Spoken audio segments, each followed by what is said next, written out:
Итак, зачем же я третий год подряд приехал на Памир? И снова иду по этой тропе к первому лагерю. В 100-й раз задавая себе вопрос, зачем же люди ходят в горы? Когда ты один, есть время поразмышлять об этом.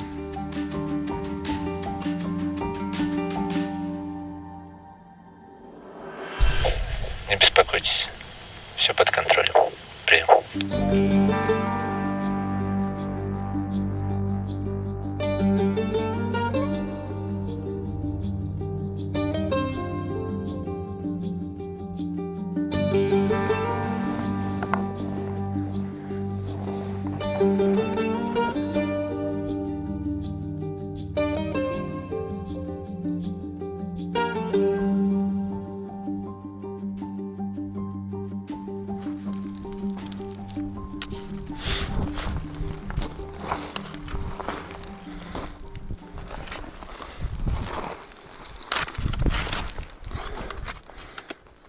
Тропу я быстро нашел и продолжил подъем. Вскоре меня нагнали туристы. Про них я вам подробно рассказал в первой серии. Посмотрите, кто не смотрел. Повторяться не буду.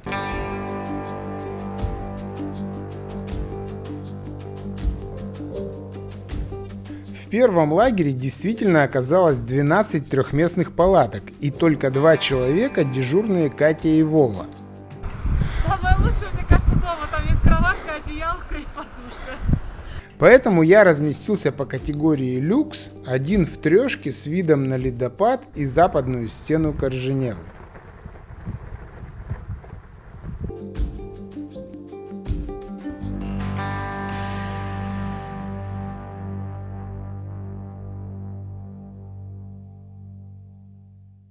Вскоре стали приходить еще восходители. Welcome. Сначала турок с аргентинцем Роберто. Потом пришли Паша с Олей. Здорово. Так. Потом Гриша с Роландом. Чайку? Попозже. Попил чаю с туристами. Они ушли, и потянулся длинный ленивый день акклиматизации. Скажу вам, братцы, честно, кайфово тут в первом лагере, когда есть оклем и хорошая погода. Сейчас я вам все покажу.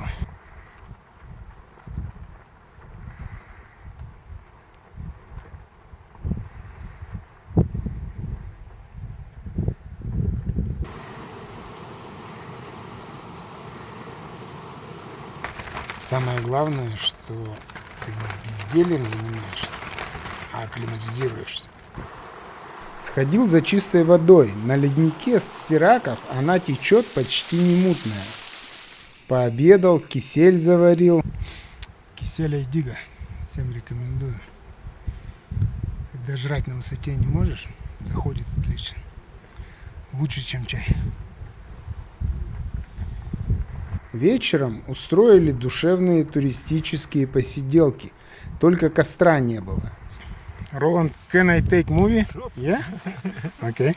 No problem. Need to take very good films from 700 meters peak. Oh, very good. Тушенка-то просто на это. Ну, видишь, такая. Ну, в таком упаковке. Ну, прикольно. Я раньше брал Grot Food тушенку. Но это, наверное, выгоднее, потому что не тащить банки. Ну, она, да, плюс в том, что она вот такая. Und? Спасибо. Гриша замутил очень вкусный суп, которого хватило на всех. Хорош. О, спасибо. Кто-то мне вчера говорил, что кофеек на высоте плохо заваривается. Наливай. Пожалуйста. Паша сварил кофе. В горах кофе можно и на ночь, если есть акклиматизация.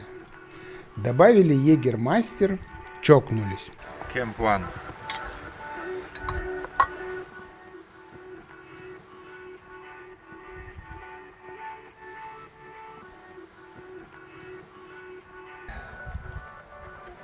Да, надо будет на вершине попробовать выкурить сигаретку. Ой. Ты не куришь так? Вот только выше 6000. Выше 6 не куришь? Не, выше 6 только курю. Ни хрена ты даешь. Ну давай, снимем тебя. Это для форса бандитского. Как эти шерпы залезут на 8000 и обязательно надо выкурить сигаретку. Не только шербы. Курят люди. Ночь выдалась теплой. Несколько раз просыпался от шума лавин и камнепадов. Перед самым рассветом сошла большая лавина. Значит, пора вставать.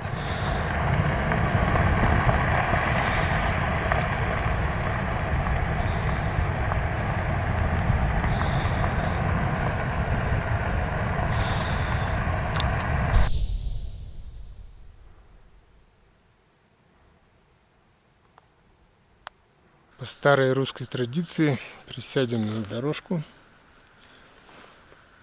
и пойдем.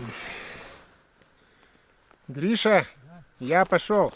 Да, Дима, давай, удачи. Догоняйте. Ну, может быть, даже здесь останемся на день, потому что у меня у немца кислород низкий, 62. Я подумал, низкий кислород 62. Если бы я свой мерил, вообще бы никуда не ходил. Катя, Вова, я пошел. А вы мне подскажете, там через ледник после 5300 тропа маркирована? Да, там вешки стоят и должно быть протоптано. Ну все, тогда пока.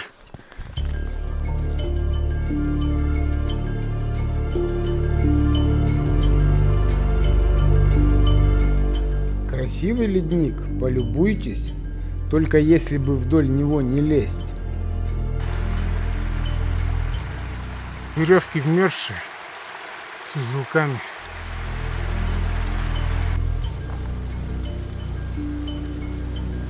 Одел кошки.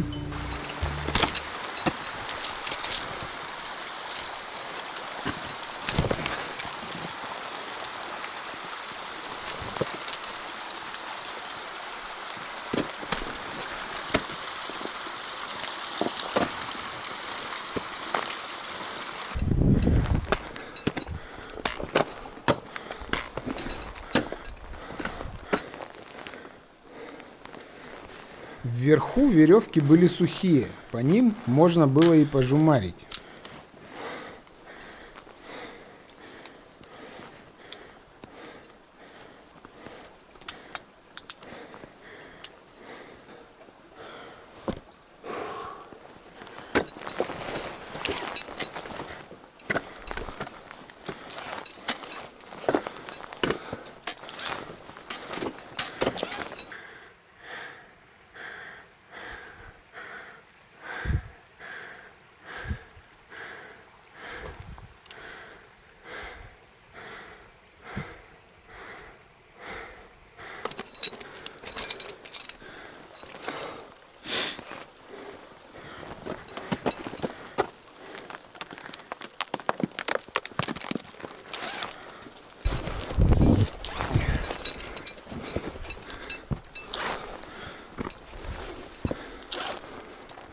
Вот и прошли, братцы, мы с вами эту жесть. Как у вас там дела у телевизора? В порядке? Сейчас будет интересно.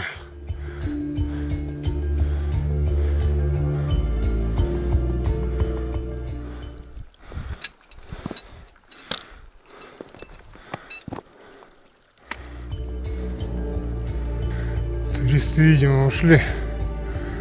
Так, сейчас надо искать начало тропы. Вот я ее вижу. А туристы тем временем уже поднимались в третий лагерь. Ну, вы помните первую серию. Если не смотрели, открывайте плейлист сначала. Тропа действительно была хорошо протоптана и промаркирована. К тому же на этой высоте подморозило и шлось как по асфальту.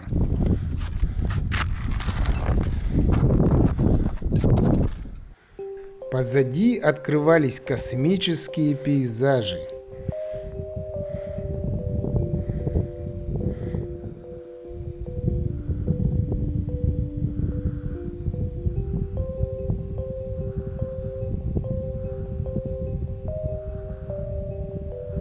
Солнышко выглянуло. Сейчас будет жарко. Осталось немножко.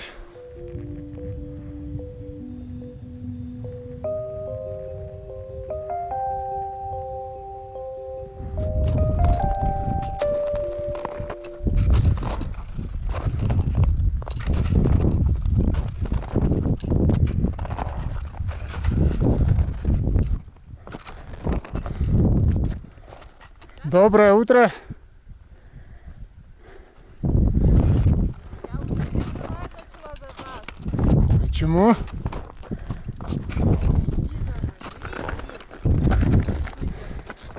Тут же все протоптано. Спасибо. Вы дежурная? Да, у меня сегодня вниз будет Катя и Вова. Ага. Вы с базового сразу, что ли? Нет. С первого?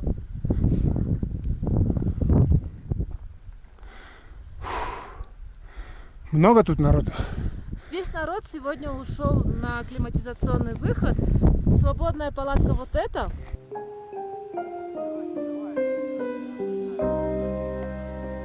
Дежурная по второму лагерю Миля радушно встретила меня чаем и определила в лучшую палатку. Ну как тут дела? Ну, все прекрасно, в принципе. Вчера солнце очень сильно палило, поэтому у нас есть некоторые разрушения снежные. А где Вот. разрушение? Ну, в туалете, да. Ага. А потом, ну, будет в течение дня реконструкция. Да, Песни они будут. потом ломанулись, я прямо аж... Сало меня спасло, спасибо. О, Саша! Ха-ха! Ты чё? Я тебя думал на 6300 встречу. Да нет, хорош, я там засидел. Привет. Прибытием. Камера под цвет комбинезона. Короче, встретились блогеры. Привет, Саша. Привет. Короче, под стенами, только стены что-то в этот раз выглядят. Ничего под ней. Вот так. Страшнее. Ну, в общем, я вниз, Дима наверх. Пожелаем. Да, удачи. пожелайте удачи. Лайки и кулачки, как обычно. Ну чё, как оно там? Да блин, тропёшка задолбала. Каждый день? Кошмар какой-то. Была эпическая попытка за день это все сделать, но она провалилась с треском. М. Ну, через денек, ну, потом, через денек я еще сунулся. Ну, доторопил, ну, блин, короче, ну, не заканчивался до вершины. Все, ты вниз идешь? Да. Так, ну чё, пойду я. Ладно, Давай, Всё. аккуратно. давай аккуратненько. Дима, удачи. Давай. Ладно, давайте. Саша Мороз, вы его должны помнить по сериалу «Хромой и Корженева», сходил на вершину и возвращался в базу. На всякий случай оставлю ссылочку на его канал в описании.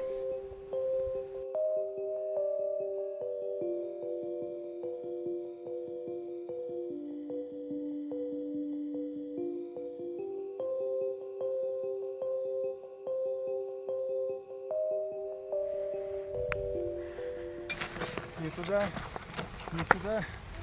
Я сегодня вниз. До встречи. Берегите себя. Пока, вам тоже удачно спуститься. Лагерь жил своей жизнью. Кто-то спускался вниз, кто-то поднимался вверх. Новые лица, короткие встречи и мимолетные знакомства. Салям алейкум. Привет, Паш. Привет. Тебе нужно переименовать из Бишкека в ГОС. Полковник он еще иногда Ну порядок. такой, типа. Это он еще не всегда на связь выходит, он иногда просто матерится с выключенной рацией. Я говорю, надо ее включать, не надо пугать людей. Думаю, бля, ну вообще серьезный парень. Никогда делать нехер, и эфир чистый. Ну, можно побазарить. Некоторые из вас про второй лагерь уже знают, но для новичков повторюсь, что находится он на сковородке с 3 сторон, окруженной снежными склонами, отражающими солнечные лучи. Поэтому днем в хорошую погоду здесь бывает довольно жарко. То ли голову мне напекло, то ли высота стала действовать, но начал я сам с собой разговаривать. Вот и ты говоришь, одному ходить. Тут пришел Паша, угостил томатным соком, прямо настоящим, холодненьким, на высоте 5600. А кто бы тебя одного-то угощал томатным соком? Пил бы свой иван-чай, иди-ка.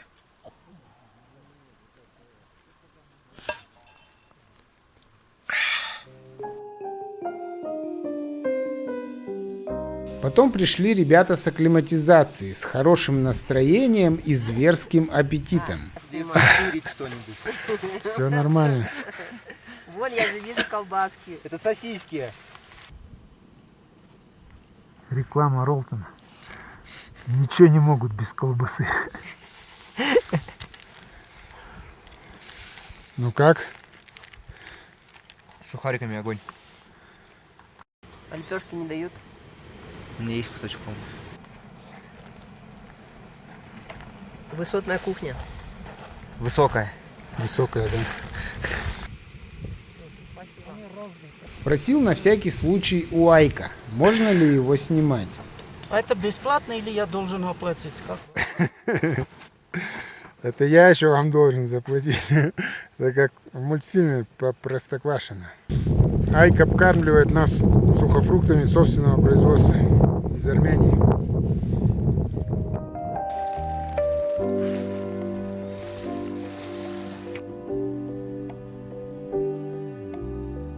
Это кого пошли выручать?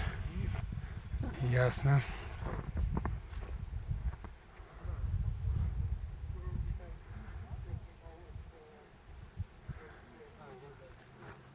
Че, аптечку берешь? Всегда? Одному участнику группы на спуске стало плохо. Как позже выяснилось, все дело было в неправильном питании, вернее, в полном его отсутствии. А на высоте с этим шутки плохи.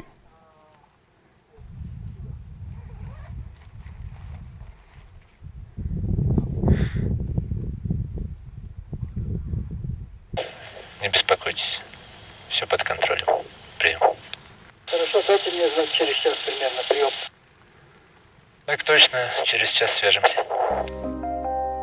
После полдника повалил снег. Сейчас я тебе покажу. Вау. Ничего не видать. Снова у меня одноместное размещение.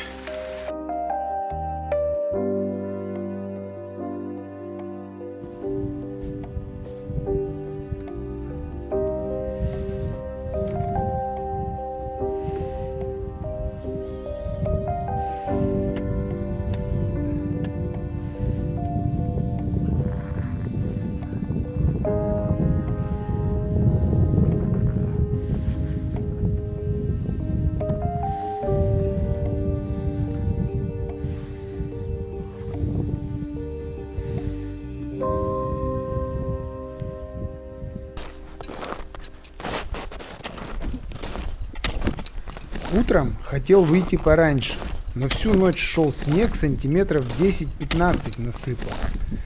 Где теперь искать веревки? Направление понятно по прошлому году, но все-таки ссыкотно. Решил не рисковать и подождать Пашу. Вышли в 7:00.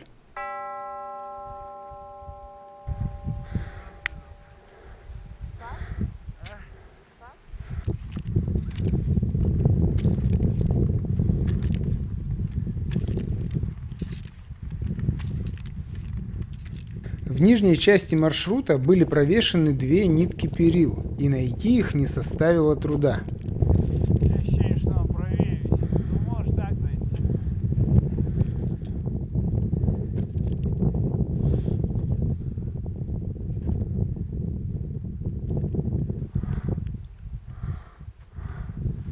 Шлось тяжелее, чем вчера, сказывалась новая высота.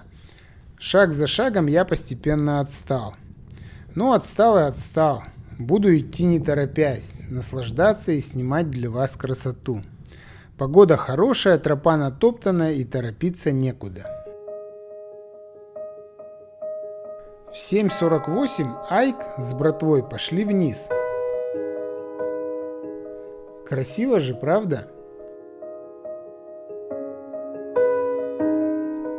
Говорю вам, что некуда торопиться.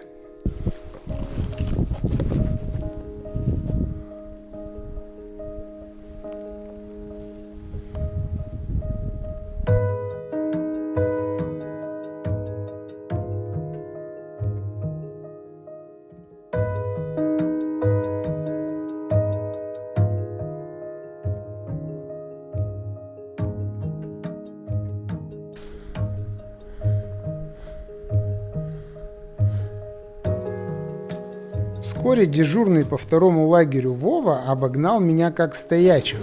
Свободно! Понял.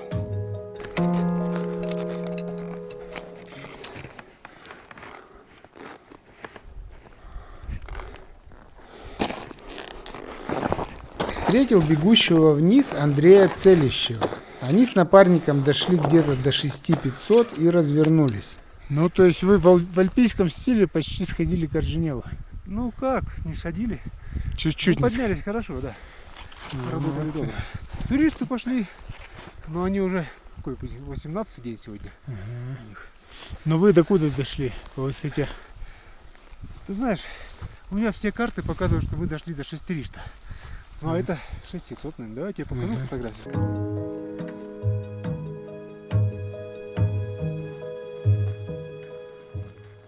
Где-то через час встретил еле-еле ползущего напарника. Ты теперь решил на Корженеву? Нет, я на Климуху.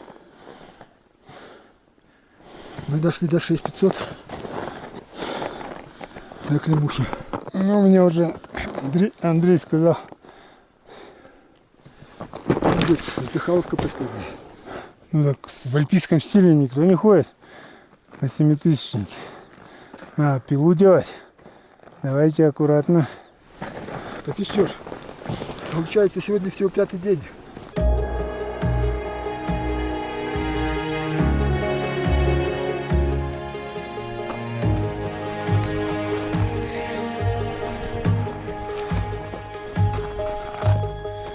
Ой, кто бы знал, как тяжело лезть.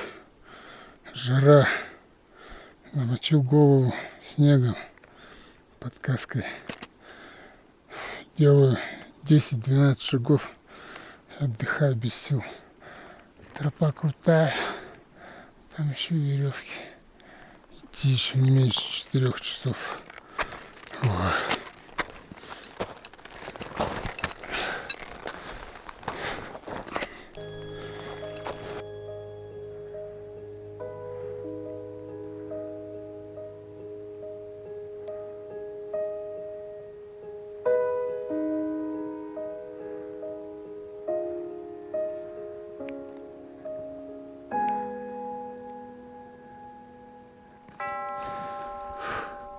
К часу дня вылез на 6100.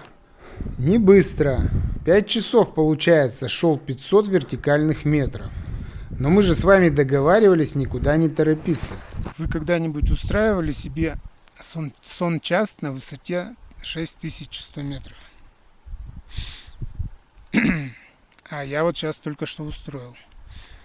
Сел передохнуть и закимарил. Такой кайф. Высота 6100 метров.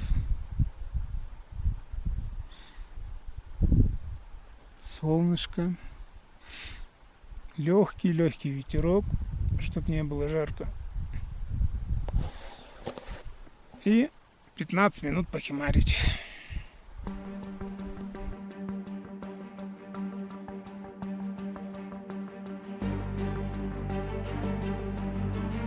Коммунизм было видно как на ладони.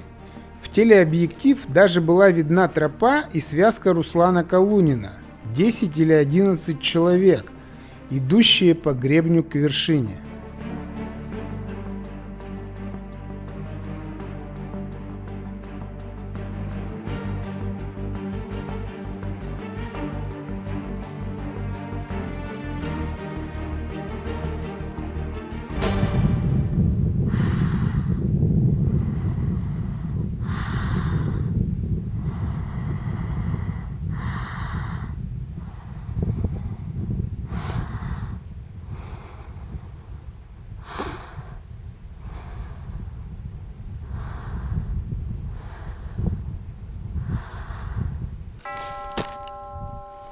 В 15:30 я вылез к третьему лагерю на 6300. То есть подъем в 700 вертикальных метров занял у меня 8,5 часов. Со всеми отдыхами и съемками. Что-то у вас солнца нет. Включай солнце, а то я замерз. Сейчас они полностью батареи подключат снизу-то. Ну что, все палатки откопали? Я 3 часа потратил на 2. И все, я мокрый полностью встал. Они забетонированы. Давай, удачи. Видимся.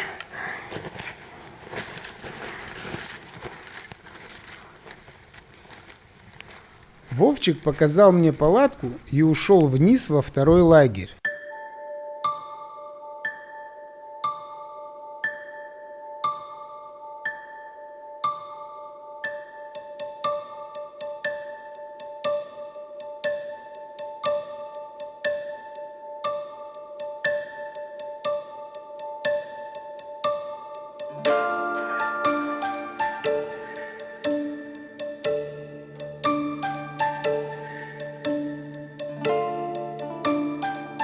Погода была безветренная, но садилась облачность.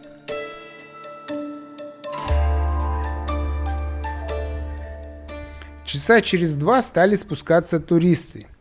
О приятно проведенном с ними вечере я рассказывал вам в первой серии, повторяться не буду. Давайте лучше пару минут посмотрим вокруг, на горы, которые нас окружают.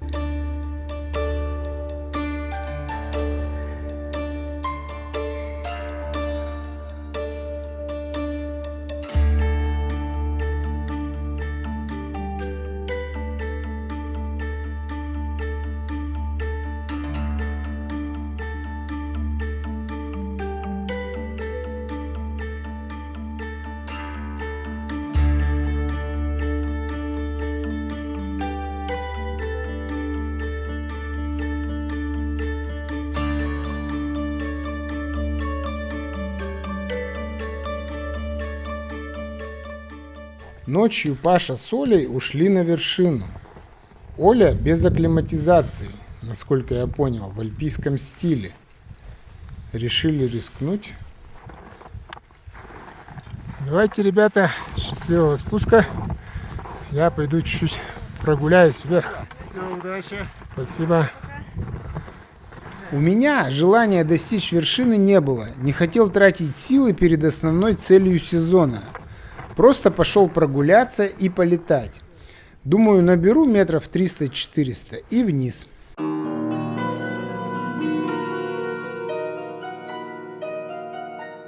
Но шлось тяжело, облака все затянули вокруг, и я оказался в молоке. Летать тут было бесполезно, вся мотивация идти выше улетучилась. И я, видимо, пожалев себя, решил идти вниз, в лагерь. До 6500 дошел, и то в плюс.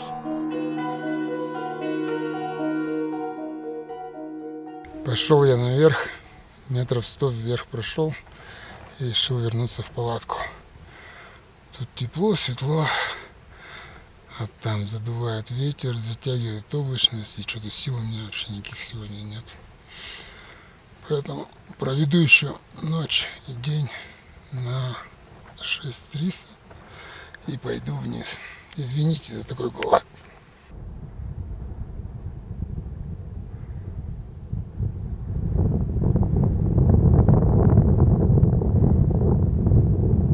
Отдыхаю в третьем.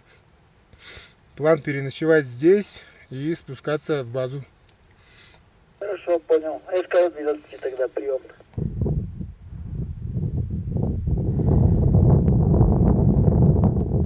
Бишкек, базе, прием. Доброе утро, ну мы работаем примерно 6750, 6800, все нормально.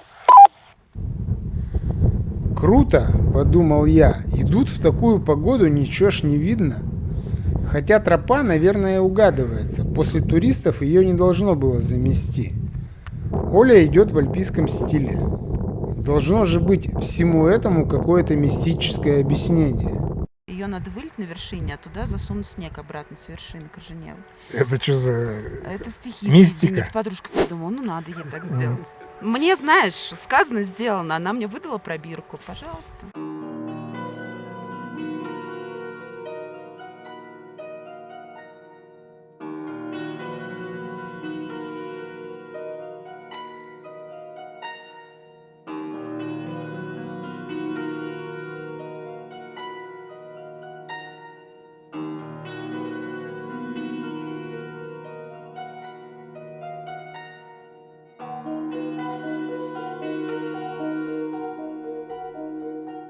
Оля имела странную задачу – вылить на вершине Корженевы воду из океана, предварительно залитую в пробирку, набрать снег вместо вылитой воды, спуститься к морю и вылить растаявший снег в океан обратно.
Ну, нам метров 150 осталось до вершины, все хорошо.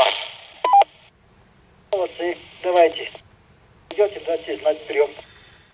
Обязательно. Снег шел, время текло, облачностью затянуло все небо, но в палатке было жарко, как под южным солнцем где-нибудь на Бали. После обеда пришел Баир. За ним один за другим его клиенты. Поздравляем с очередной целью. Привет. А в 16:24 Павел с Олей спустились в лагерь. С вершиной. Значит, работает мистическое начало. Замело тропинку-то.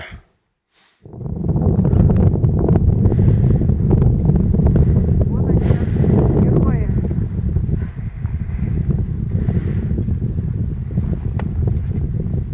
Мы вас встречаем, ура! Отважным горовосходителям от лагеря наш. Привет!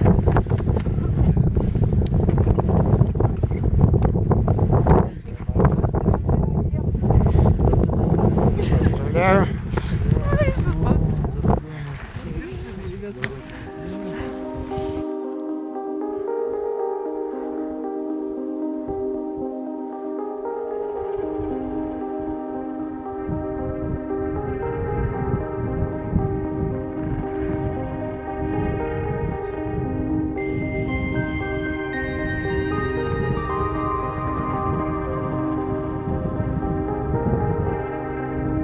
Он говорит о том, что в качестве первого семитысячника вполне себе подойдет Корженева. Вообще они примерно одинаковые.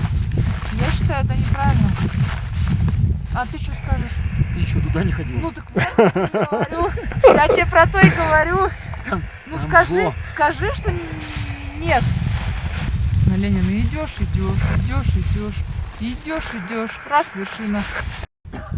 Должна была быть палатка. Будем искать.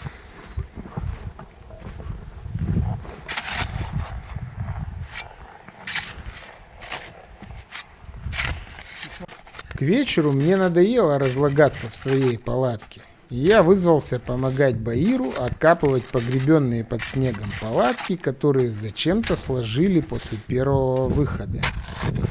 Снегопады и солнце сделали свое дело. Теперь то, что осталось от этих палаток, приходилось извлекать из-под толстого слоя фирна.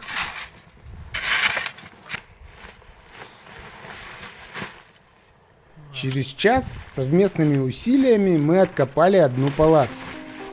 Погода стала налаживаться, и мне захотелось показать вам всю красоту и мощь гребня Корженевы, по которому идет классический маршрут на вершину. Он называется маршрут Цетлина.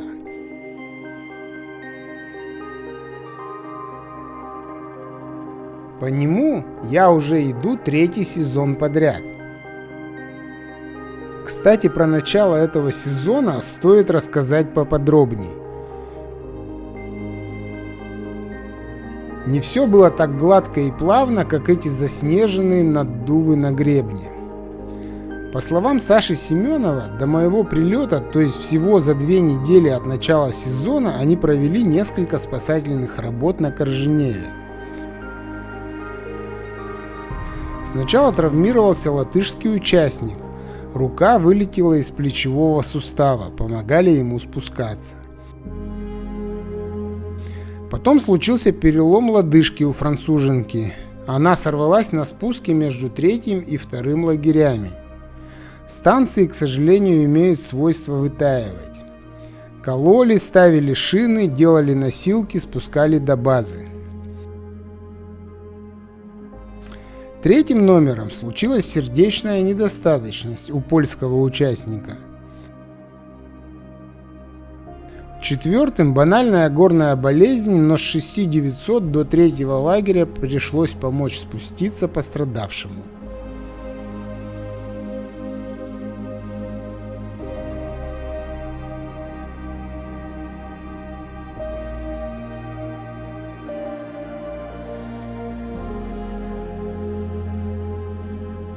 За такую красоту кто-то платит высокую цену.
Утро хотело ошеломить меня красотой и лишить дара речи.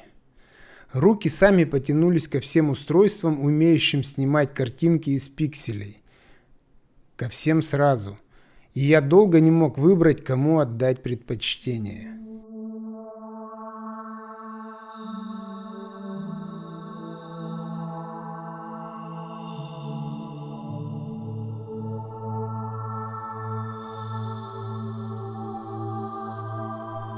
Я вдруг отчетливо понял, что горы вечные, но одушевленные. Они позволяют нам взглянуть на мир с высоты птичьего полета, чтобы ощутить свою малость на фоне их величия. Они вдохновляют нас и притягивают своей гармонией покоя и движения. Поэтому пока горы для тебя трофеи, ты не поймешь их по-настоящему. Так что не пытайтесь покорить горы, а насладитесь их присутствием в вашей жизни, почувствуйте их энергию и восхититесь их великолепием. И пусть каждый шаг к вершине будет для вас не только достижением высоты на вашем альтиметре, но и путешествием к своей истинной сути.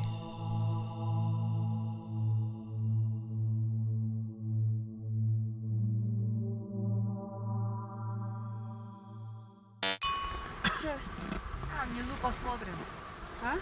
Внизу посмотрим. Но размышлять и философствовать было некогда. Сегодня предстояло спуститься в базу с 6300 до 4360, без малого 2 вертикальных километра.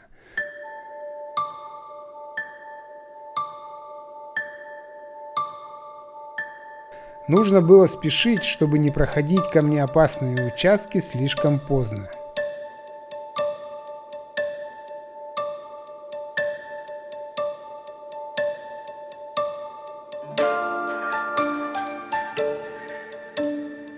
Гребень Корженевы, как вы уже видели, обрывается километровой пропастью в обе стороны. Но благо тропа была хорошо видна, хоть и присыпана свежевыпавшим снегом.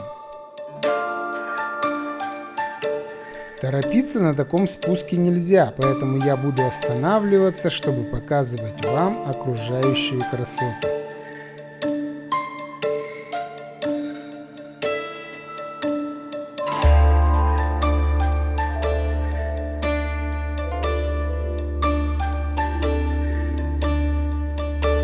Перед площадками 6100 висят 2 веревки, так как скалы достаточно крутые, приходится дюльферять.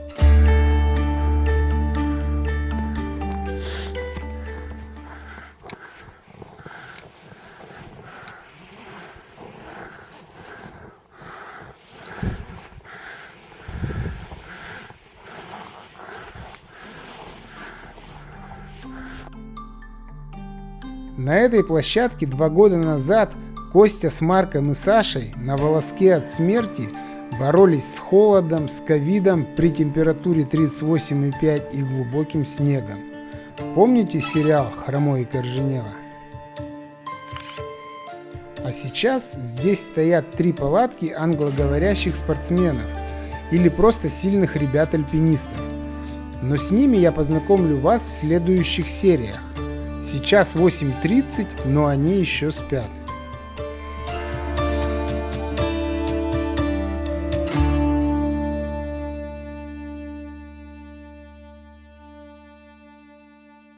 Еще раз посмотрим сверху на нашу тропу, ведущую нас вниз ко второму лагерю, пересыпанную маленькими лавинками.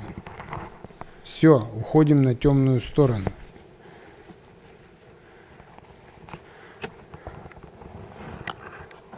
Конечно, идти вниз легче, чем ковылять в гору. Уже есть акклиматизация и силы. Ты знаешь тропу, и в базе тебя ждет вкусный суп и теплая постель. То есть мотивация помогает. Ну а дюльфер, безусловно, приятнее, чем жумаринг. Особенно, когда нет ни ветра, ни осадков, и не нужно ждать, пока кто-то крикнет, что перила свободны.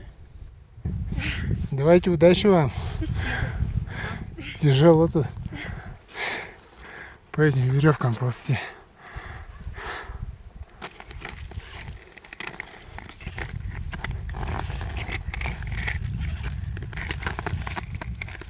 По пути встретил всего одну альпинистку, вегетарианку, дежурную по лагерю и, наконец, просто красавицу.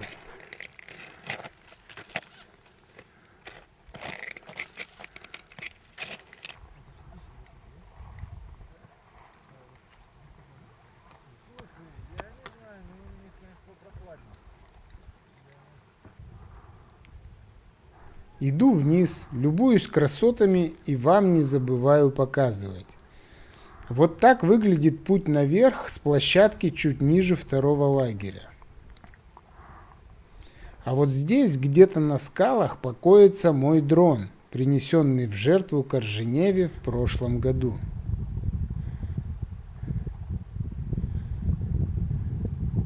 А вот так сейчас выглядят окрестности с площадок 5300.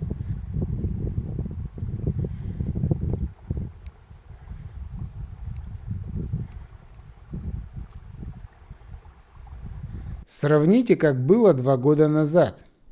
Замечаете разницу? Высота 5300, время 11:50. Двигаем в базу.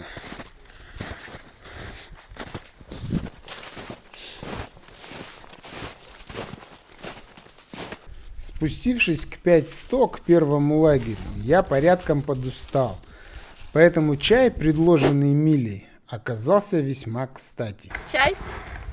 Не откажусь.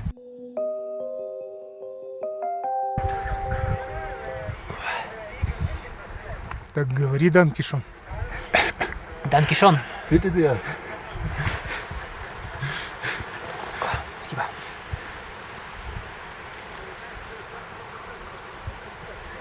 Тести.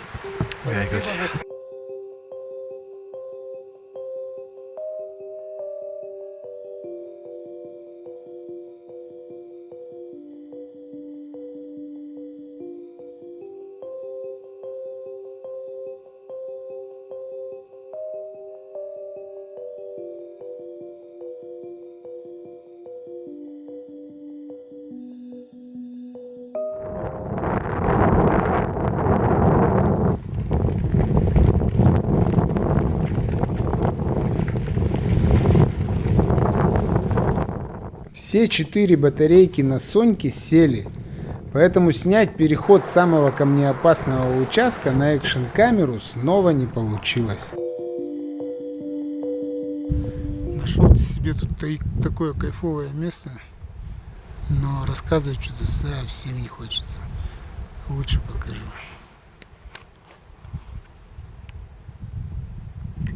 Ну и откровенно говоря, спуск на 2 километра по вертикали все же выматывает. Поэтому ни мыслей, ни сил их формулировать у меня не осталось. Я так разотдыхался, что Гриша с Арнольдом меня обогнали.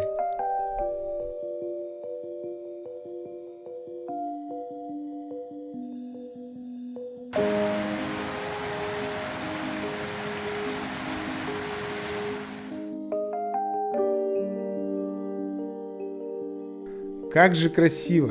Ледник Москвина, за ним озеро и лагерь, в облаках коммунизма, слева Воробьева.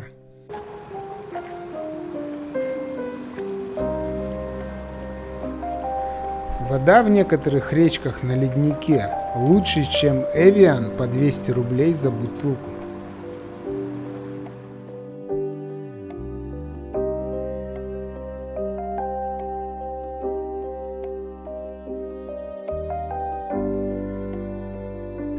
Перед лагерем все меня обогнали.